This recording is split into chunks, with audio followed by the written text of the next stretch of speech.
code is the next universal language. In the 70s, it was punk music that drove the whole generation. In the 80s, it was probably money. But for my generation of people, software is the interface to our imagination and our world. And that means that we need a radically more diverse set of people to build those products, to not see computers as mechanical and lonely and boring and magic, to see them as things that they can tinker and turn around and twist and so forth. My personal journey into the world of programming and technology started at the tender age of 14. I had this mad teenage crush on an older man. And the older man in question just happened to be the then Vice President of the United States, Mr. Al Gore. And I did what every single teenage girl would want to do. I wanted to somehow express all of this love. So I built him a website. It's over here. And in 2001, there was no Tumblr, there was no Facebook, there was no Pinterest. So I needed to learn to code in order to express all of this longing and loving. And that is how programming started for me. It started as a means of self-expression. Just like when I was smaller, I would use crayons and Legos. And when I was older, I would use guitar lessons and theater plays. But then there were other things to get excited about, like poetry and knitting socks and conjugating French irregular verbs and coming up with make-believe worlds and Bertrand Russell and his philosophy. And I started to be one of those people who felt that computers are boring and technical and lonely. Here's what I think today. Little girls don't know that they are not supposed to like computers. Little girls are amazing. They are really good at concentrating on things and being exact, and they ask amazing questions like what and why and how and what if, and they don't know that they are not supposed to like computers. It's the parents who do. It's us parents who feel like computer science is this esoteric, weird science discipline that only belongs to the mystery makers, that is almost as far removed from everyday life as, say, nuclear physics. And they are partly right about that. There's a lot of syntax and controls and data structures and algorithms and practices, protocols and paradigms in programming. And we as a community, we've made computers smaller and smaller. We've built layers and layers of abstraction on top of each other between the man and the machine, to the point that we no longer have any idea how computers work or how to talk to them. And we do teach our kids how the human body works. We teach them how the combustion engine functions. And we even tell them that if you want to really be an astronaut, you can become one. But when the kid comes to us and asks, so what is a bubble sort algorithm? Or how does the computer know what happens when I press play? How does it know which video to show? Or, Linda, is internet a place? We adults, we grow oddly silent. It's magic, some of us say. It's too complicated, the others say. Well, it's neither. It's not magic and it's not complicated. It all just happened really fast. Computer scientists built these amazing, beautiful machines, but they made them very foreign to us, and also the language we speak to the computer, so that we don't know how to speak to the computers anymore without our fancy user interfaces. And that's why no one recognized that when I was conjugating French irregular verbs, I was actually practicing my pattern recognition skills. And when I was excited about knitting, I actually was following a sequence of symbolic commands that included loops inside of them, and that Bertrand Russell's lifelong quest to find an exact language between English and mathematics found its home inside of a computer. I was a programmer, but no one knew it. The kids of today, they tap, swipe, and pinch their way through the world. But unless we give them tools to build with computers, we are raising only consumers instead of creators. This whole quest led me to this little girl. Her name is Ruby. She's 6 years old. She's completely fearless, imaginative, and a little bit bossy. And every time I would run into a problem in trying to teach myself programming, like what is object-oriented design or what is garbage collection, I would try to imagine how a 6-year-old little girl would explain the problem. And I wrote a book about her and I illustrated it, and the things Ruby taught me go like this.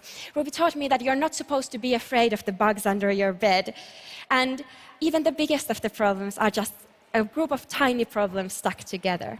And Ruby also introduced me to her friends, the sort of colorful side of the internet culture. She has friends like the snow leopard, who's beautiful but doesn't want to play with the other kids. And she has friends like the green robots that are really friendly but super messy. And she has friends like Linux the penguin, who's really ruthlessly efficient but somewhat hard to understand, and the idealistic foxes and so on. In Ruby's world, you learn technology through play.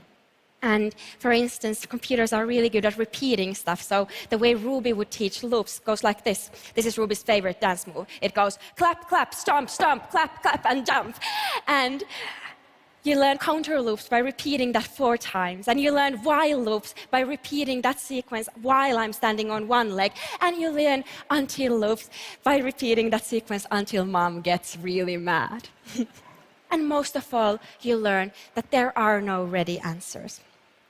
When coming up with the curriculum for Ruby's world, I needed to really ask the kids how they see the world and what kind of questions they have, and I would organize playtesting sessions.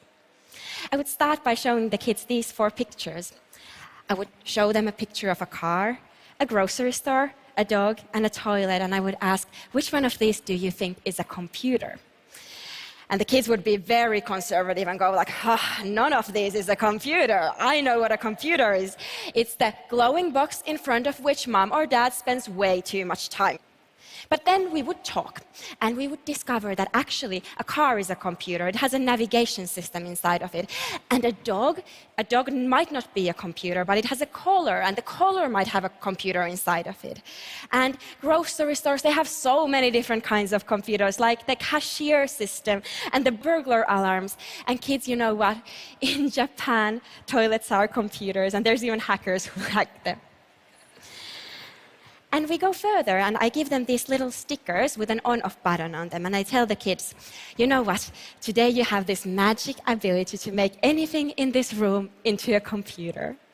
And again, the kids go, sounds really hard, I don't know the right answer for this. But I tell them that, don't worry, your parents don't know the right answer either. They've just started to hear about this thing called the Internet of Things. But you kids, you're going to be the ones who are really going to live up in a world where everything is a computer. And then I had this little girl who came to me and took a bicycle lamp, and she said, if this bicycle lamp, if it were a computer, it would change colors. And that's a really good idea. What else could it do? And she thinks and she thinks, and she goes, if this bicycle lamp were a computer, we could go on a biking trip with my father, and we would sleep in a tent, and this biking lamp could also be a movie projector. And that's the moment I'm looking for. The moment when the kid realizes that the world is definitely not ready yet, that a really awesome way of making the world more ready is by building technology, and that each one of us can be a part of that change. Final story, we also built a computer, and we get to know the bossy CPU and the helpful RAM and ROM that help it remember things. And after we've assembled our computer together, we also design an application for it. And my favorite story is this little boy. He's 6 years old, and his favorite thing in the world is to be an astronaut. And the boy, he has these huge headphones on, and he's completely immersed in his tiny paper computer, because you see, he's built his own intergalactic planetary navigation application. And his father, the lone astronaut in the Martian orbit, is on the other side of the room, and the boy's important mission is to bring the father safely back to Earth. And these kids are going to have a profoundly different view of the world and the way we build it with technology. Finally, the more approachable, the more inclusive, and the more diverse we make the world of technology, the more colorful and better the world will look like. So imagine with me for a moment a world where the stories we tell about how things get made don't only include the 20-something-year-old Silicon Valley boys, but also Kenyan schoolgirls and Norwegian librarians. Imagine a world where the little Ada Lovelaces of tomorrow, who live in a permanent reality of ones and zeros, they grow up to be very optimistic and brave about technology. They embrace the powers and the opportunities and the limitations of the world. A world of technology that is wonderful, whimsical, and a tiny bit weird. When I was a girl, I wanted to be a storyteller. I loved make-believe worlds, and my favorite thing to do was to wake up in the mornings in Moomin Valley. In the afternoons, I would roam around the Tatooines, and in the evenings, I would go to sleep in Narnia. And programming turned out to be the perfect profession for me. I still create worlds. Instead of stories, I do them with code. Programming gives me this amazing power to build my whole little universe with its own rules and paradigms and practices. Create something out of nothing with the pure power of logic. Thank you.